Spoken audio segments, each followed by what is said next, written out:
అంత ప్రమాదం నుండి వారిద్దరు ఎలా బయటపడ్డారు? ఆమె పైప్ చేతిలో పట్టుకొని వంటింట్లో నుంచి బయటకు వచ్చింది.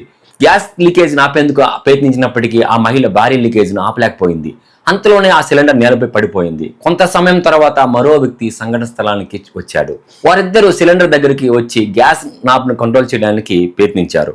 అయితే ఇంతలోనే ఇల్లంతా గ్యాస్ నిండిపోవడంతో నాబ్ను కంట్రోల్ చేయడానికి ప్రయత్నిస్తుండగానే వంటగది లోపల నుండి భారీ పేలుడు సంభవించింది. పెద్దగా మంటలు చెలరేగి ఇల్లంతా మంటలతో నిండిపోయింది. అదృష్టవశాత్తు గ్యాస్ లీకేజ్ సమయంలో ఆ మహిళ ఇంటి తలుపులు కిటికీలు తెరిచి ఉంచింది. దీని వలన పేలుడు ప్రభావం తగ్గింది.